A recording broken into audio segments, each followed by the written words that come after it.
Elle est là, pas besoin de néonicotinoïdes, j'adore ce mot. Dolores Mazzola qui va nous parler des tendances actuelles. Et la tendance de Laurel en ce moment, c'est l'esprit boudoir. L'esprit boudoir, vous le dites bien, Alain. Alors, l'esprit boudoir, qu'est-ce que c'est? Eh oui, c'est quoi? On en parle depuis 1725 à peu près, de cet esprit boudoir. Donc c'est tout récent.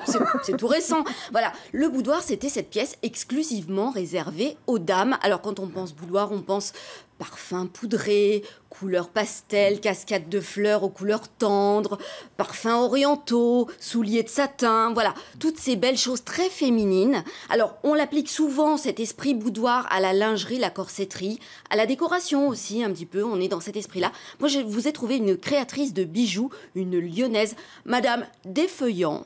En fait, c'est Catherine, son prénom, ça fait très boudoir son nom, et on ne la connaît plus que sous ce pseudonyme-là.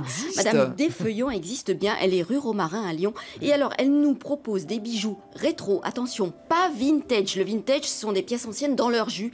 Néo-rétro ici, c'est-à-dire qu'elle retravaille des pièces Second Empire, par exemple des petits boutons, qui allaient sur les vêtements, des boucles de ceinture, des boucles de chaussures. Elle les retravaille pour en faire des bijoux plus contemporains, mais toujours avec cet esprit Second Empire ou un petit peu année folle. Je vous en attrape un, parce que c'est Art Nouveau. C'est très beau. Allez-y. Alors ça, c'est un fabuleux sautoir. Vous voyez, il y a un petit peu de strass.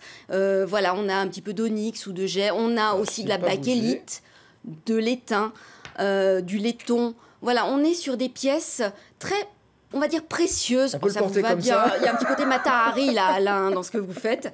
Voilà, ce sont des bijoux qui sont réinventés à partir de choses existantes et qui sont retravaillés dans les règles de l'art de la bijouterie. Parce que Madame Desfeuillants, eh bien, elle utilise des techniques artisanales, qui sont utilisées aussi en haute joaillerie. Elle forme d'ailleurs des gens, des apprentis. Elle en refuse même parce qu'elle a beaucoup de succès.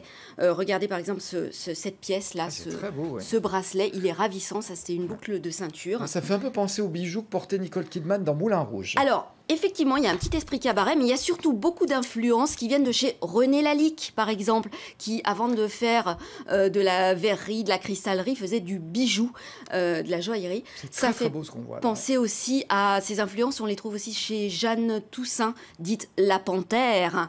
Voilà, donc voilà, on est vraiment sur des influences Second Empire, Impératrice Eugénie, Art Nouveau, Art déco. Elle fait des bijoux qui s'inspirent de pièces qui vont jusque dans les années 40. C'est très beau. Et donc, elle est installée à Lyon. À Lyon, rue Romarin. Je vous invite à aller la voir parce qu'elle vend des pièces, on va dire, en petite série. C'est presque unique. Il faut vite y aller. Ah ben merci beaucoup, Dolores. Belle découverte aujourd'hui.